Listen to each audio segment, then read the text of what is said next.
Hi, thanks very much for joining me on the Everything and Anything and a Bit Gay podcast. I'm your host, Zach Randles-Friedman. I just got back from Florida. I spent 4 or 5 days there. I will tell you that I will not be going back to Florida anytime soon, even though I grew up in Miami area. I'm never going. I don't like that state anymore. The people there are just like not for me anymore. It's not my people I grew up with. And the state hates LGBTQ plus people. They're worried about rainbow crosswalks and removing those. And I just I felt horrible even spending $1 in that state. So I'm not planning on going back. Plus, I went to Florida because I'm like, oh, I'll go to Florida in January, February when it's freezing here. And it was perfect timing because we got like 20 to 24 inches of snow 2 days before I left for Florida in Boston. And then I get to Florida and the low temperature one night was 24 degrees Fahrenheit. So I wasn't escaping the cold. I was escaping the snow. But like the fountain in front of our hotel was like frozen with ice because it was just so cold. And I don't know, I didn't pack good enough. I should have brought a long puffy coat to wear in Florida, but instead I bought a lighter jacket and a couple of sweaters that weren't heavy enough for 24-degree weather. And the wind was just blowing and blowing, and it just made the wind chill. So it felt like it was like 10 degrees at some points. Like it was just way too cold. While I was there, I also just I go on a trip with my friend. Every year we go on one trip, sometimes 2 trips. Last year we went to London and Paris together. This year we downgraded and went to Orlando, so we really screwed that up. And, as I was coming back, I was just kind of thinking about, when I was going home on the plane that morning, I was just kind of thinking about like all the stuff we did on our trip. And, we had fun together. But I also kind of like reflected on like how much time we spent on our phones. Like I took this trip and I said, I'm not going to go on my phone to look at news. So every time New York Times or CNN notification popped up on my phone, I just closed it. I ignored it. I could not escape my Instagram because that's part of my podcast and part of my world now, and I just have to do that. And I just can't get away from Instagram. My emails, I kind of couldn't get away from my emails either. And even while I was on Wordle, doing Wordle, I don't know. I feel like I'm on my phone so much and I just need to like put it down, and it's so bad. And, I complained and have talked about before when I go on trips with friends, like when I went to P-Town last year with friends, how we were all sitting at a dinner table and there was 9 people on their phone on Grindr and doing apps and stuff and sniffies or whatever. And I'm sitting there not on those things because I'm not on those apps. And I'm just like, what the hell? Like all of these people are from different parts of the country, or we don't live in the same city. Why aren't we all sitting here like talking and making memories? Why are we all on our phones? And then I turn around and I kind of do the same thing when I go on a trip. I mean, I wasn't on Sniffies and Grindr, but I was on my phone just like constantly checking Instagram, answering text about my podcast, looking at emails, putting together a list of my notes about things I need to do when I get back. I did not unwind at all during this trip. I did do an amazing massage on my last day in Orlando. Way too expensive for 80-minute massage, but it was at a very nice hotel. It was amazing. And this guy, I mean, he knew what the pain was. I told him I had a pain in my right arm, shoulder. I slept on it wrong or something.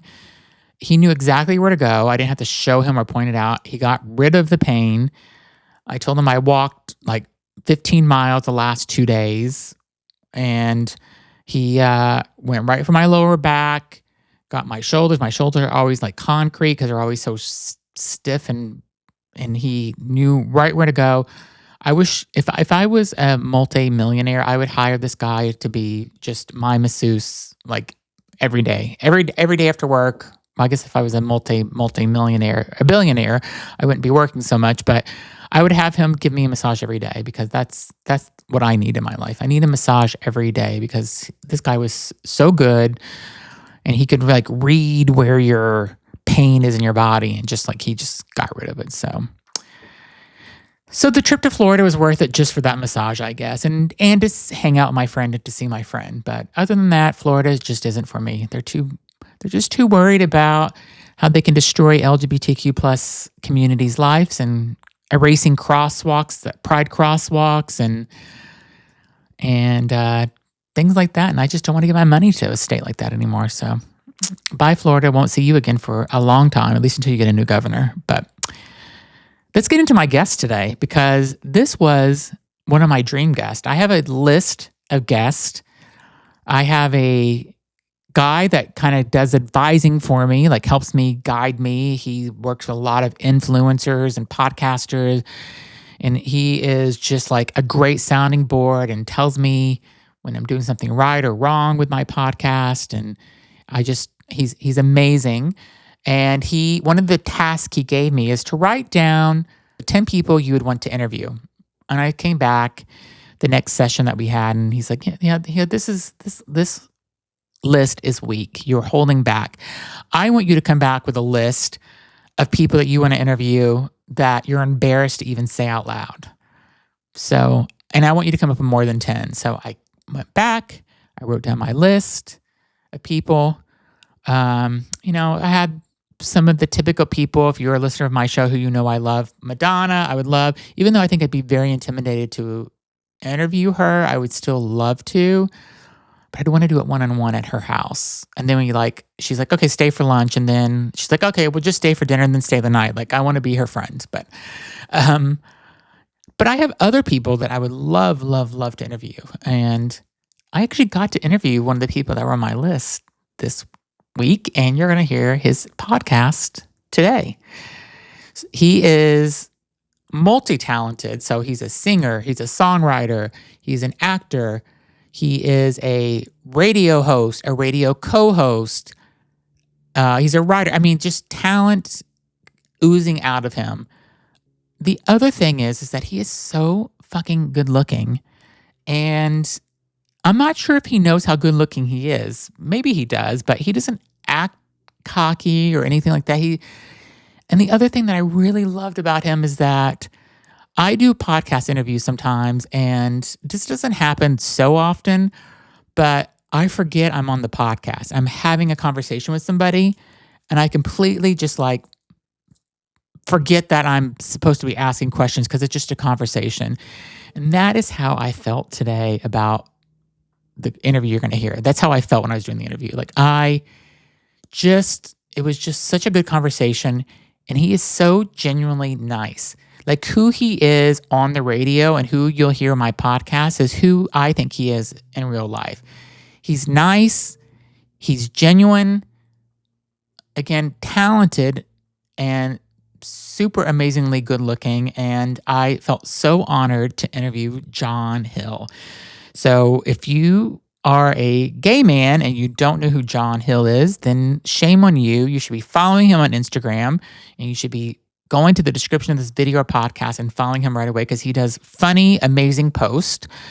Also, he is co-host with Andy Cohen, Radio Andy, and they talk about more than housewives. So if you're not a housewife fan, they have real good conversations just about, the gay community and sniffies and Grindr and their lives. But John Hill has his own show where he really kind of exposes who he really is. And he had on Benjamin Smith, who I interviewed, I guess it's been a month or so more. And Benjamin Smith is the real estate guy that lives in Boston that does tours and wears 3 layers of foundation, he says. And he's just super fabulous. And he interviewed him also. So we talked about Benjamin in the interview. And yeah, I don't know. I just again forgot I was on a podcast talking to a guest because I didn't really have to look at I don't usually write down questions. I wrote down a few talking points for John before the podcast, but I really just knew what I wanted to talk with him about. And there was no awkward pauses. he was just an amazing interview, and he's just an amazing guy, and I'm so grateful and thankful that I got to interview somebody like John. So I hope you enjoyed listening to the interview as much as I did performing the interview, because John is amazing, and you'll hear all about him, and follow him on Instagram and go listen to his show. If you don't have SiriusXM radio, that is a reason to get it, because you want to listen to him on Radio Andy. Enjoy John Hill. Thanks for listening. Hi, welcome to the Everything and Anything and a Bit Gay podcast. Today's guest is someone who truly does it all. He's a singer, songwriter, radio host, performer, pop culture personality, and yes, let's just say it, he's pretty fucking good looking. John Hill has built a career that doesn't just fit neatly in one box, from his roots in music and theater to becoming a stand-out voice on SiriusXM's Radio Andy. John has carved out a lane that blends talent, wit, vulnerability, and authenticity. He's someone who can hold a stage with a microphone in his hand and command live radio in real time. So we're going to get into all this today and learn more about John. So welcome to the show, John. I'm so glad to have you. Thank you for having me. That was the best intro. Wow. Thank you. Yeah, I mean, you have so nice. much talent. And I know about your talent because I follow you on all social media, and I've listened to your radio show and watch you on YouTube. And I just want to say one thing. Your Threads comment that you put out yesterday was iconic.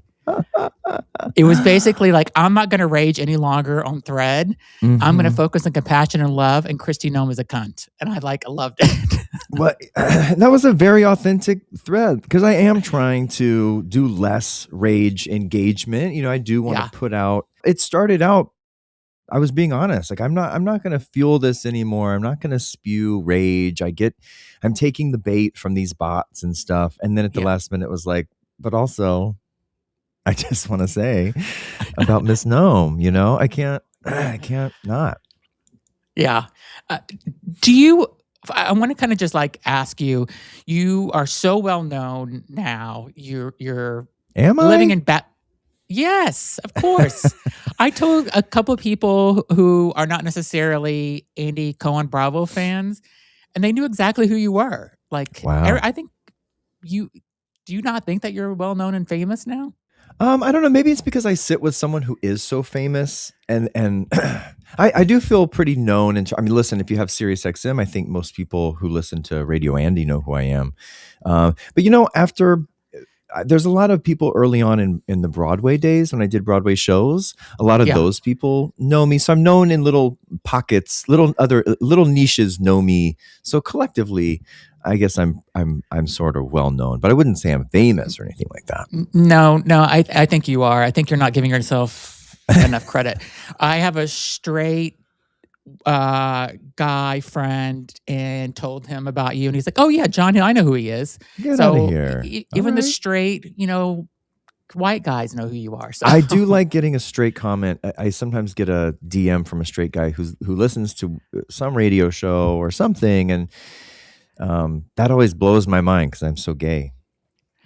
But do you feel that whenever people the gay community, you just moved back from LA to New York last year, right? And unfortunately your apartment had a fire, right? The building right next door to where I'm sitting right now, I share a wall with a laundromat, and that laundromat burnt to the ground on Thanksgiving night. I had been here a month, and I dealt with it. I rolled with the punches. I didn't freak out. I freaked out a little bit when I came back. I wasn't here when the fire broke out, so I came back, and the place was destroyed. Not destroyed compared to the building that burnt down, but smoke damage. Yeah. It was pretty crazy. It took a couple of months. It was a bumpy re-entry to New York, is what I say. Yeah. And now that you're kind of back in New York, and I lived in New York for 17 years, so I know it well. And I live in Boston now, and it's not New York. So, I love Boston. I love Boston too, but the gays here are not super friendly, which really? Why do you think that is? I'm not sure. They're just not. They're all in these little cliques. I feel like a lot of them never left Massachusetts. Maybe they left for college and came back. but they had the same friends and they never left. And I don't know, like I feel like I can walk into a bar in New York City and like walk up to somebody and say, "Hey, let's hang out and do a shot together or whatever." Or Sure. and then you walk out of a bar and you have like 25 new best friends. Just like I just felt Totally. like New York was so much easier. Yeah. Yeah. Yeah. I don't know how I would do living in Boston. I think if I had to live in another American city, it would be Boston, though.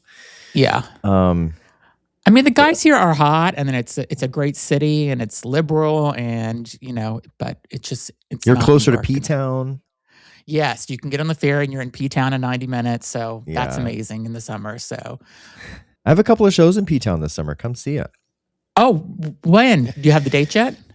I do, but I'm forgetting them. I think Okay, I'm doing 2 shows twice in the summer. So the first 2 is July, I want to okay, say like 15th ish, and then the next is in August sometime. I'll get you the dates. okay, cool, awesome, and I'll put it in the description of this video or podcast if you're watching. Thank you. So now that you're back in New York, what do you feel like whenever, I'm sure you get a lot of attention when you go out and do anything. Do you feel like gay guys like feel like that they or anybody really feel like that they know you because you're on the radio and they probably follow you on social and they feel like they're your friend because do you get that sometimes from guys? Yeah, I don't know about guys. Yeah, sometimes. The I think what happens is because we're on the radio and we're just talking about our personal lives, Yeah. anybody who listens automatically thinks that we're their friend. And at first that was a little uncomfortable, but now I'm grateful for it. If somebody comes up to me in particular and says hello or something, it means that they know things about me that I'm glad they know that are sensitive or not. Like the things we share are um personal in a good way, something you'd want a good Yeah. friend to know, and vulnerable. So if people take the trouble, they're not coming up to like give me shit. They're coming up to say like thank Yeah. you, or I relate to this from this way, and I appreciated what you said. Like it's always, for knock on wood, for the most part, been really nice. But yes, there is that, and I'm the same way when I listen to podcasts and stuff. When I see that person, I feel like they've talked to me as their good friend. Yeah. So I think that's specific to podcasters and radio people. You're in their ear, and we're on every day live, Yeah. Andy and I, in the morning. And so we're every single day, we're giving a recap of what's happening. So for 10 years, so people have been getting these snippets of our lives every day. So yeah, I mean, I wish, first of all, I don't go out a lot. Yeah. And then when I do go out, though, it's usually something I've been invited to that I want to show up for, either to support something I like a show that I want to support or see and talk about on the radio, or Yeah. a cause or whatever. And in that case, I've been invited for a reason, but I'm not really like wandering into bars and stuff much. I go to sleep real early. But on the occasion I am out and about, I don't get like accosted or anything, but every now and then someone will come up and say, like I had somebody come up to me on the street the other day and say how much this play I was in 2005 meant to them when they were coming out in high school. Oh, And I that's was like, amazing. wow, okay. Yeah, I'll take it. It's great. Yeah. Are you glad to be back in New York? It sounds like you are when I listen to you on the radio. Yeah, I'm so glad to be back. And Yeah. I think that, the building burning down, and I had a friend pass away the same month, and it got cold and all these things. I think if I were going to regret it, it would have been by now. Oh, yeah, And yeah. in spite of the cold, and in spite of smelling like smoke for 2 months, and in spite of moving from perfect weather to this weather, and a great, great, great, great apartment that was half this price to this place is double the price, and Yeah. very, very small, I'm still so happy to be here. So I think that is proof that it was the right move. Yeah, awesome. And it's don't you think it's nicer with you and Andy together in the studio Yes. together in person? It feels like you guys had a connection even when you were living in California, but there's something definitely about you guys being together. You can feel it more. I can't even, yeah, so much. We, Yeah. it was fine to do the show in LA, but it was 7 a.m. my time, 10 a.m. his time. We're just in two, not only two different cities, but two different mindsets at 7 a.m. When he comes on the radio at 10 a.m., he's got the kids to school. He's kind of had a day to have like he's starting he's had some frustrations, he's had some news come in. I'm just waking up and trying to stay Yeah. positive for the day, and the moods weren't matching up, I think. But in Yeah. person now we're on the same like energetic level, Yeah.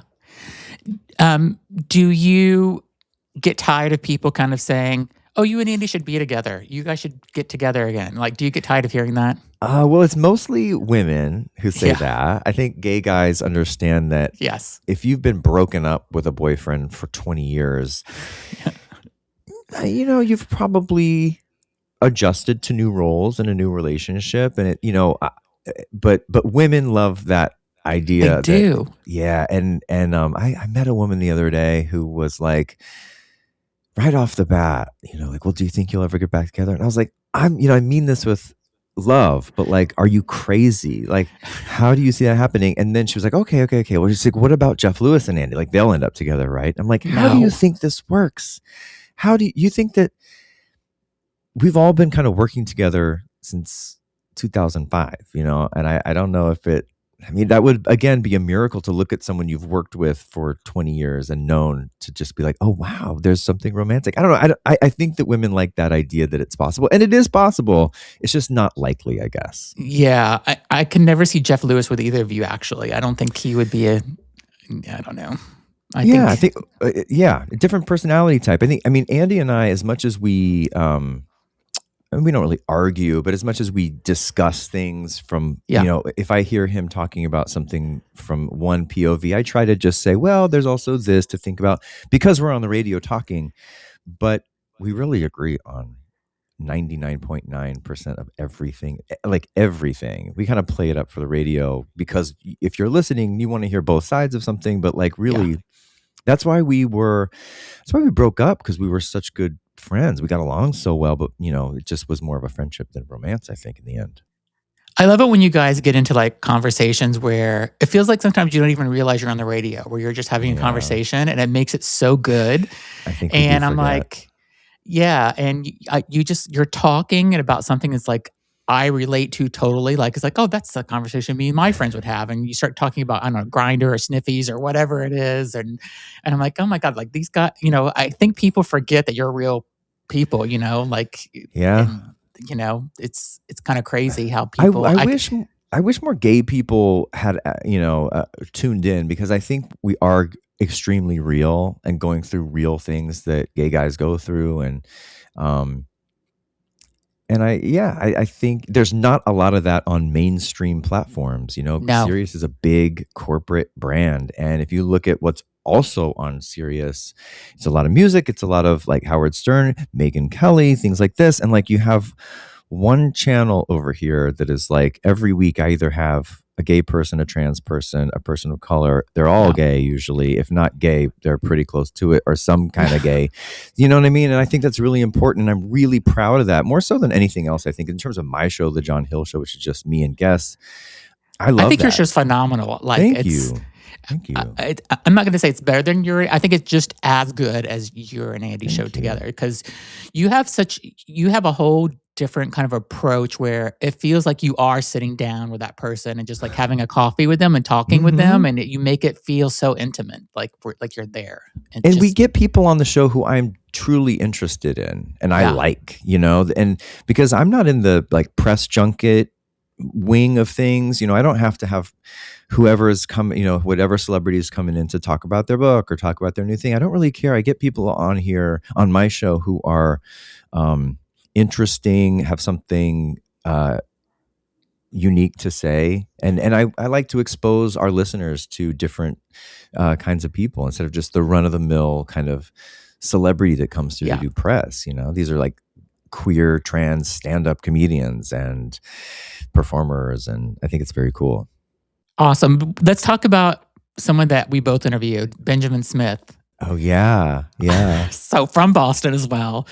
So I was following him on Instagram for a while, and then I was actually at the Anderson Cooper, Andy Cohen show in Boston, and I'm sitting there with my friend Amy looking at my Instagram.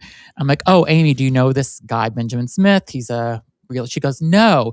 And the guy sitting behind me, who was gay, said, "Oh my God, I know him." And I put a comment on him, and I got like 5,000 responses back to the comment I put on his thing. I'm like, Oh my God. I'm gonna DM him and see if he'll come on my show. I did it. 2 hours later, he writes back, "Yeah, let's do it." And we did the show. I didn't really know how to approach him because I'm like, Mhm. is he him? Like how do I Mhm. really wanted I didn't want to insult him at all. And I wanted to know like why did you start wearing all this makeup? Like, and Mhm. he was so open and so easy to Yeah. interview. And he was such a great person. Yeah. He's I love that hysterical, he's a too. character, He's a and character, yes. I kinda think of him as my Howard Stern had Tan Mom on a lot, and yes. he's kinda like my Tan Mom, I think. Um, yeah, what a character. I just think the world of him. I think he's so unique and so special and so different and just like a one of a kind, obviously. And so we did the same thing. I had my producer Sarah reach out. She'd be like, "Hey, if you're ever," I mean, he's in Boston, he's close by. Like, why don't you come on the show? And he did. And I mean, he's everything you want it to be. He is built for reality TV if ever anyone ever Oh, was. he's got to do something in reality TV. He's the kind of person who, when he was leaving, I was like, you should have a camera crew on you now. Yeah. He was like unsettling in a good way. He's a live wire, and so he's not like a disarming person. He's a character, and reality show people aren't, disarming. They're Yeah. need to be followed. And I think he should. I think if a camera crew needs to follow him ASAP. He's totally Yeah. a star. Him and I are going to meet out one night, and Oh, that's I'm gonna not be a even. lot. It's going to be a lot, and I feel like I wish I had a camera crew that night to kind of document it. So there's a guy Yeah. named Reporter Matt who's in Boston, Yes, and I interviewed Reporter Matt also, and he interviewed Benjamin as well. I saw And that. me and Matt's like, "Can I come with you guys whenever you guys go out?" And I'm like, "Yeah, I'll come out." So I don't know, maybe Reporter Matt will actually get some footage of what the crazy night will be, Wow, because that would be great. I get the sense that when Benjamin goes out, it's a moment. it's a moment, yeah, and especially in Boston's little kind of LGBTQ plus community, I think that Yeah. probably everybody knows who he is at this point because it's such a Right. Well, that's what we smaller. were talking about on my show. And, he was talking about the Eagle and he was joking around like, oh, I was Yeah, mortified. They had their dicks out and stuff. And I've been getting, most people are like, yay, so glad that Benjamin is getting his flowers and he's such a star. And then, yeah, but a few queens have chimed in. You have to take this down. This is so dangerous to our safe spaces. And people are calling the cops and they're raiding them. And I feel bad. I was on the fence, like, well, maybe they're right. And then I watched it again. And then what I wanted them to know is it was part of a bigger, longer discussion. And myself yeah, and Marley, who were kind of co-hosting the hour, and then yeah, Benjamin came on, we are obsessed with the Eagle. We are fans of the Eagle. I go to the Eagle. I don't want it to change. And I certainly wasn't trying to expose anything. And but he had said he went to the Eagle. So we're like, how was it? And he's like, I was mortified, but he's also this character. And it was funny that he was like, we don't have that kind of thing in Boston, because we you don't. do. But you do, though. Like there's dicks. Oh yeah, yeah, totally, yeah, There's yeah, gotta there are. be. Like, you can't have a huge city like that. And like, I don't know. But I even Yeah, I said that. I mean was like, there don't you are, have an but they're Eagle in just Boston? it's just not like so open like it is in New Right. York, and But I and felt it kind of just bad, but like I felt like, well, now I'm being policed by the gay community. But and like here I am, uh a gay person, a maybe non-binary person, and a trans girl talking about the Eagle. Like, we are not the people you should be worried about. We are promoting yeah. and celebrating, and we're not I trying didn't to. get that. I seen that clip. I I didn't know. get like you were trying to Well, blow the anything clip up. kind of blew up, and so I think that is one thing about those clips. I also edited the clip down so it would fit in the time range of Yeah. Instagram. So it Yeah, wasn't the full yes. conversation. And we both were kind of like, we love the Eagle, and he was Yeah. just being funny. Yeah. I thought it was a great clip, and I think Thank it just you. would make people want to watch the full interview. That's what I Yeah, got out of it. So, exactly. Yeah. when was kind of the first time where you felt like, wow, what I'm doing, like this is going to work. Like you've got this talent for singing and songwriting and performing. And what was that moment where you're like, damn, this is really working? Because it's what you're doing is a dream for so many people, and they don't make it. did you have that? Can you remember whenever you're like, this is it? When I booked Hairspray, I was like, I had already done a Broadway tour, but an original Broadway cast, I was like, okay, I'm glad I pursued this. This is right. But in terms of what I'm doing now, I'm glad that you put it that way. It's a dream for a lot of people. I kind of, I don't know if it's being raised really religious or just being gay and having to, a lot of us feel like you have to work overtime to not be defective and you want to be normal and Yeah, great. We work real hard to feel like there's nothing wrong with us. We want to overachieve. It's a big gay yeah, thing. I don't know if it was that or what, but I never really talked to myself like that until like 5 years ago. I never was like, wow, you're really doing it. It was like, you can do better. You can do better, and I got to a place in my life where my, I think my career was kind of suffering because I wasn't giving myself any grace. I was always kind of punishing, like, you need to do better. Yes, you booked an original Broadway cast, but you are not the lead. So that's the next thing. Just kind of always putting pressure on myself. Like, oh, you want to work in TV? Well, you need to sell in a TV show, which I did. Like, so looking back, I now realize I have done a lot of things that most people, a lot of people, it is their dream and they don't even get to do it once. My one goal was to be on Broadway. I did that. I wanted to write and produce TV. I did that. And yeah, now the radio, I somehow along the line kind of I've done this job for 10 years and it, I didn't take it for granted. I always loved it. That's why I still do it. That's why I started doing it. But it now is the dream job. I didn't really know what I was doing. I was just kind of hoping it would turn into something great, and then it did. It took, you know, a decade, but now nothing's that different. Just my attitude changed. yeah.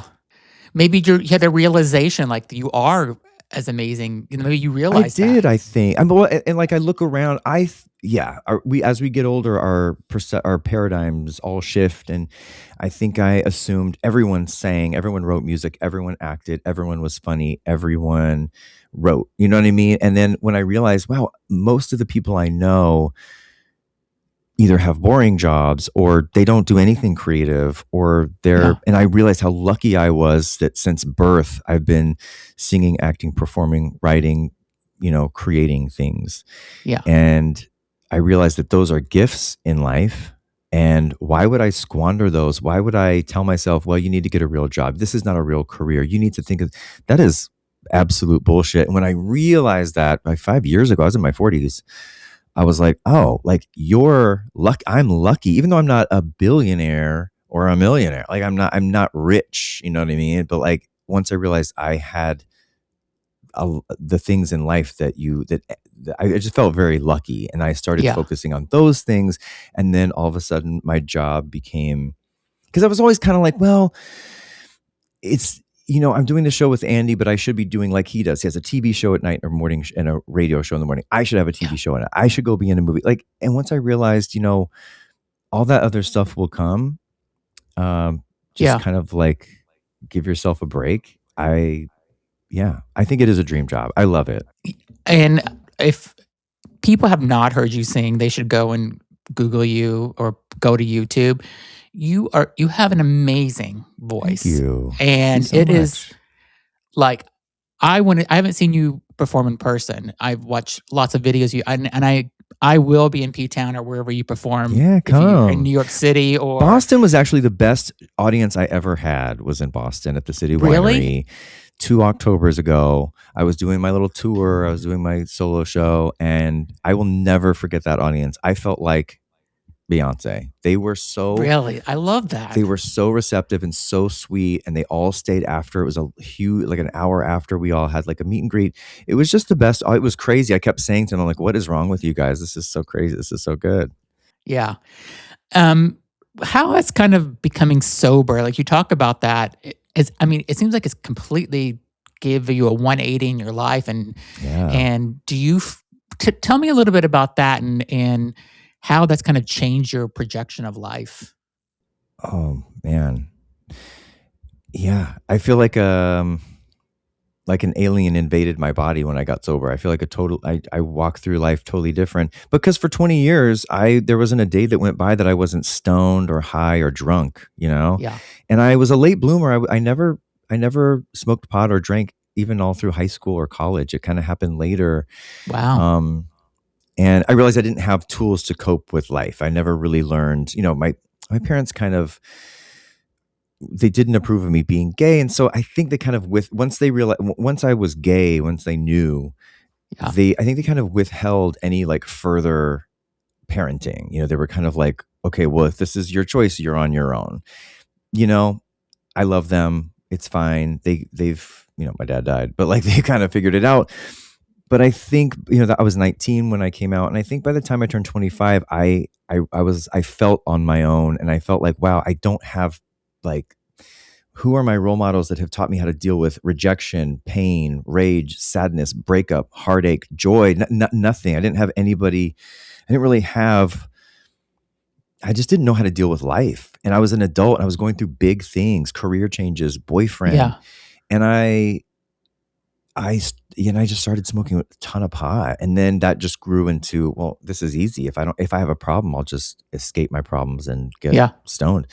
And then that just got super out of hand. And so for 20 years, I was just really like, there was not one day, it's 18 years, I guess, but there was not one day I was not some sort of altered. And it just Yeah. destroyed my spirit. It destroyed my confidence. It destroyed my personality. I wasn't really me. I didn't really know who I was. I hated the person I was.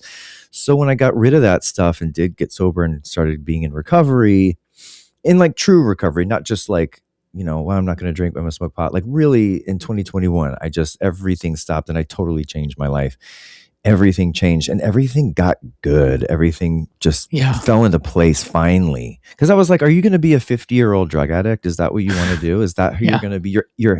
I was 43. It's like, is that cute? Is that a cute look? To like not be able to get out of bed for a few days because you're so like, it's just messy, ugly. It's not who I wanted to be. And it's who I knew I was not deep down. And I knew there was someone else in here. And honestly, I just wanted to be okay. I just wanted to have a normal life, like normal problems, like feed the dog, go on a podcast, walk down the street. I didn't want to have everything either so chaotic or so great. I just kind of wanted a normal, quote unquote, normal existence and experience life as me. Yeah. And is your mom, has she acknowledged how proud she is of you and like your accomplishments? Yes. Yeah, totally. I think it's hard for her because, well, no, it's not hard for her. She has always been, I think, my biggest number one fan. She roots for me. She loves me. I think the gay thing was just really hard because she goes to a church that taught her since birth that that's not acceptable. So I don't blame her personally for struggling with it for a long time. I think that she is a by the book Christian. That's what she does. And I can't, and putting myself in her shoes, I remember hearing the sermons as a kid. They were like, if God puts us through tests. If your only son comes to you and wants you to compromise your belief, that's a test. Don't do it. Yeah. So when the time came for them to be like, oh shit, maybe we were taught something that's not adding up here. We love our son. He's great. He has no problems. He's gay. Maybe we were wrong. That doesn't exist. It's like, oh, we're prepared for this? Absolutely not. You're going to go to hell if you don't change. Yeah. So I think I kind of see them as victims of the church as well, even though they love it. Yeah. I mean, I grew up in a Southern Baptist. Yeah. Pretty much the same. Upbringing. And when I grew up in Miami. Well, I lived in Illinois till I was 7, where my grandfather was the religious person. Yeah. And then when we moved to Miami, my dad's like, "Do you want to go to church anymore?" I'm like, "No, I don't. Like, I don't like any of it." And he's like, "Okay, then don't go." So I feel like I got a chance to escape it, but I could never tell, my grandparents or anybody that I was gay. When I told my father, even when I think I was like 21 or 22, he didn't like talk to me for 6 months because of how he was raised. He didn't. Right. He thought it was horrible. Like he's like, "I'm so embarrassed, and how my friends are going to know, and all this." And then like 6 months later, I get that as a parent. They were younger than I am now, and I cannot imagine being a parent. I do not have the strength. I don't know if I'd be able to do it. Yeah, I am same. And yeah, so he like got on board, and then he was like, "All right, great, I love it." And then my brother came out a couple of years later, and Really? Wow, yeah, and two I told gays. two gays, they hit the jackpot. So Yeah. and my brother called me and said he was drinking and called me and said, I got to tell you something. I'm gay. I'm like, oh, okay. Yeah, we all have known for years, and you're Yeah. welcome, because I already did the hard part for you with our parents. So, Yeah, uh, bless them. who have you not interviewed that you would love to interview? Is there like, you have like a guest that's like top of your list? I would like to have Terrence O'Connor on the show. Awesome. Do you know who Terrence is? Yes, I do know he is. I think he's so hot and so funny and so smart. Let's see. Miss Mamshi is coming on soon. She is a dream guest. Okay. Do you know Miss Mamshi? No. Look her up. You've probably seen her clips. I think, maybe. I feel like I've seen her on Instagram, maybe. You definitely have. Those are the kind of people that I like, people from weird corners of the internet. Charlie XCX is a dream guest. Oh, yeah. Yeah. She was supposed to be on our show last week, and then the storm hit and prevented that. Like, what about like a Madonna or Lady Gaga? Lady Gaga's been on our show. Okay. And no, but like for your show, oh show my only. God, we're not. She would never. Yes, absolutely. Gaga. I had my my biggest star growing up. I was the biggest fan of Tori Amos, and she's been on my show twice. I've gotten to interview a lot of people that I truly, truly love. But I'm like a '90s alternative queen, like Tracy Chapman and Paula Cole. Oh God, I would love to interview Tracy Chapman. Yeah. So I am a little bit older than, like, when I was in high school, the closest thing to pop music that was popular was Alanis Morissette. I was coming out of the grunge era. Nirvana came out when I was in 8th grade, and that was kind of the early high school.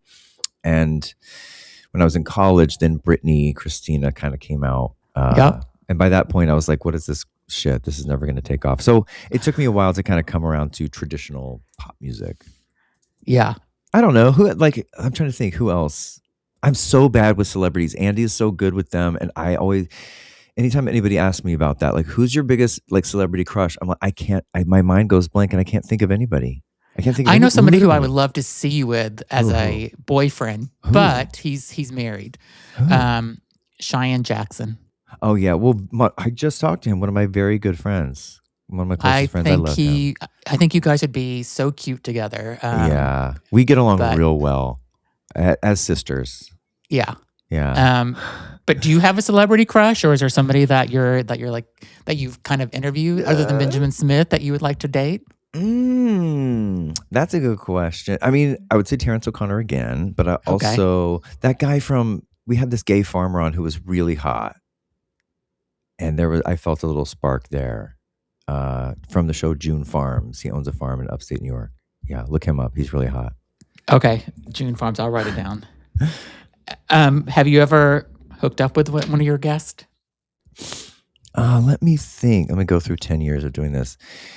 Wow. Hold on.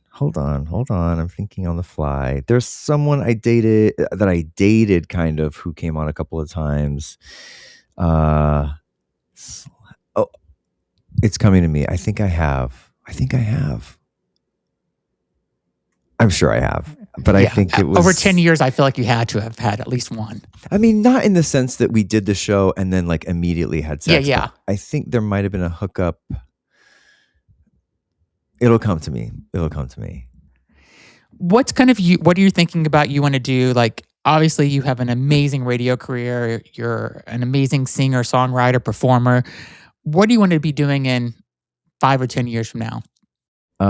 Writing books and selling. Really? Writing books, writing movies, writing TV shows, and selling those things. And then maybe acting in plays. But those are the next big goals, is writing and selling books. I mean, you're in the right city for all that. So I know. That's why I came back. Yeah. One more question, two more questions. One, what is your skincare routine? You have like flawless skin. Like, what are you doing to your skin to have that great of skin? Thank you very much. This is post-gym sweat skin. So there's that. Okay. But I have to say, I I had 3 procedures back to back. I had a chemical peel, I had a salmon sperm facial, and a CO2 laser all in the span of a month, just because of Wow. scheduling. And Yeah. so and that was, which is something you shouldn't do. You're supposed to space those things out, but I had to do them kind of quickly. And I think that is overdoing it, but that would be the recent thing. But I Your wash skin's my always face. good. It's not just within the last month. It's like Thank you. always. Thank you. I do get a lot of spray tans, which evens you out. Yeah. I use Victoria Beckham cleanser. I use the Ordinary moisturizer. I use the Charlotte Tilbury sunscreen 50. And then I overly moisturize, and Yeah. just Same. this face I'm a is wet. skincare junkie. I love it. Me too. What's your moisturizer? I have Shiseido. I've done La Mer. Which I'm not doing again. It's like $400 It's for so a small. expensive. It's so expensive. It's just not worth it. I also do my red light mask every day. Me too. For 20 Every day. minutes. Yeah. Same. I do it. I think it works. I do it for 10. Yeah. I mean, I've been doing it for a couple of months. There's a guy named Chris Gibson who I've interviewed, and he has a huge YouTube channel, skincare guy. Great. I've had him on I'm gonna look him up. twice. And he really, like, he says something and I go and I'll buy it. And I'm like, God. 95% of the time, I love what he's recommends. What's his name? Chris Gibson. Chris Gibson. I'm gonna track him down. Okay. I'll email you his LinkedIn, and his that episode coming out, because I just did a Okay. second one with him last week, and it's getting ready to come out. And he's Wow. turning 62 in March, and he looks like he's like 40 maybe. Wow. Like, if I wasn't working in entertainment, I would work in the beauty industry. I'm Yeah. obsessed. It's what I do in my free time, like try out different shit. I have like drawers and drawers in my bathroom too. full of shit, and I'm just like, is it gonna expire? So I have to send it to Yeah. friends because I mean, it's like, ultimately, it's a waste. I don't think we need all this stuff. And like when you really talk to people who are insiders, it comes down to sunscreen and water. So Yeah. there you go. But then on top of that, I started using this thing that Molly Sims has a line of beauty called YSE, pronounced Wise. Highly recommend this Skin Glow 30 SPF primer. I'm writing it down right now. It's probably trash, you know what I mean? But you're gonna like it. I'm gonna do it. I'll try. I try everything. So YSE Skin Glow, I believe it's called, 30 SPF primer. You're gonna love it. It's basically like, I don't know, like tinted serum. It's great. It's great. All right, I'm down for it. My last question is, I'm always thinking about who do I want to interview. You are definitely one of the top 5 people That is so want to nice of interview. you. Thank you. And who do you think, like I would love to interview like Bridget Everett, people like that. Like I love Bridget Everett. And I've seen her perform so many times at Joe's Pub, and she's actually coming to Boston April 10th. I'm going to go see her there. I mean, anybody else that you think is like, so that you're like, I should try to go for? Yes. That's realistic for my size of podcast, Well, I think you could get Bridget. Yeah, I'll send her a out? DM. Yeah. Have I reached out? I don't know. I don't know. I think I'll have to go back and look. I've reached out to some people, and I get a response once in a while. I think you can get Bridget. I think she would love it, especially if she's coming to Boston. Reach out and say, hey, do you want to promote your show? Come on. Yeah, good idea. 2 weeks before or something, and sell tickets. Say, I'm in the Boston area. I'm coming to your show. Come on my podcast. Let's get the word out. That's what I would do for her. You might. I love Dakota Wright. Do you know Dakota? No. He has a husband, and they go to like Cracker Barrel and fast food restaurants. Oh yes, I do know him. He was just on my show last week. Lovely. He would absolutely do your show, and he's such a wonderful person to talk to. Yes, definitely get him on. Delta Work is my all-time favorite guest that I've ever had. I don't know if she does much in terms of podcasts. I don't know if she would do it, because she doesn't, like, you really got to pay her $1 million to even leave the house. Yeah. But that's one. Luscious Massacre was a big one for me. I really loved her. Yeah. Lisa Traeger. Do you know Lisa? Reach out to her. Okay. Yeah, I know the name. She's a stand-up, and she's probably touring Boston sometime soon. Awesome. Loved her. Those are great ideas. Yeah, look up Lisa Traeger. And Jake Cornell. Leah Delory, I would like to interview. Write down Jake Cornell. Awesome. Thank you so much for the that's what I need. Sometimes I Yeah. get like tuned in on certain things and I need like that kind of inspiration or kind of just brainstorming Yeah. cuz Yeah. I get it. John, my this is really my last question. Do you ever kind of step back and take a moment and just think about all of the joy that you have given people and all the entertainment and just how people look forward to hearing you every day on the radio, and whenever you do a show, how people are going to these shows and they plan trips to come see you. Like, does that ever kind of like do you ever reflect on all of Mhm. those amazing things that you're giving people? And especially a world today, whenever it's kind of so fucked up in this world, and but you're kind of giving that hour of joy every day on the radio, plus your other show you have with your John Hill show. You're giving that hour of joy, and do you just all the amazing things that you're giving people, and they look forward to hearing you and seeing you and being entertained by you. Do you reflect on that ever? Yes, all the time, and I I think, love that. yeah, I like I said earlier, I always would tell myself, "Oh, well, yeah, you went and did that show, but nobody liked it, or you did that show and nobody, and it wasn't as good as it could have been." Like, but when I look back at my life, starting performing at 9, I have spent my entire life entertaining for whoever will watch, and that means like, Yeah.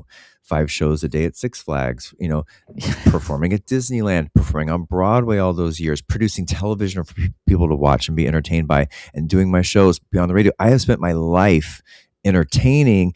For a long time, I would tell myself, well, but you suck. You're not really as good as you think, and you could be better. So, but in spite of all of that, I have spent my entire life entertaining in some form or fashion. And for a long time, I thought, well, this is like you're egotistical and you're just trying to get attention. Whatever. I think of performance as service. I think it is Yeah. and it's rare. And I think in these internet times when everything is kind of entertainment, either on the news or on the phone, being up on stage and being live on the radio is so rare and so special. And I'm Yeah. glad that I get to do it. And yeah, it means a lot to me. I don't really focus on, oh, people loved that, or they, thank God I was here to entertain. But I just think about myself like, you know what? You showed up to make someone else's day Yeah. to entertain someone, whether they laughed or what. You're there to entertain. And I think that is like such a gift. And I'm grateful that it's what I am here to do. Awesome. Well, I hope my listeners, there's a lot of gay men that listen to my show. So if you don't have a subscription to SiriusXM, it's worth it just to listen to John and Andy. Because you guys, I try to schedule my meetings, so I have that 10 to 11 o'clock hour open, Oh and my then also God. for your show. So Thank you so much, Zach. I really appreciate it. like Thank you you. are so amazing, and I'm so again grateful that you came on my show and I got a chance to talk with you. So thank you so much. I'm so happy to. If you aren't following John on Instagram and Threads, I will put all those links in the description of this video or podcast. And he does some great content. There's some great pictures of John that he posted in the summer of himself too. So look for those as well. And yeah, so SiriusXM, Radio Andy 102. Go listen to John, the John Hill Show. He has really great guests, and he's on every day also with Andy between 10 and 11 a.m. Eastern Time. So thanks again for being on, John. You're amazing. Thanks, Zach. Thank you so much. If you think somebody would like to hear this episode of John, be sure to forward to them and subscribe to the podcast. And thanks everybody for listening.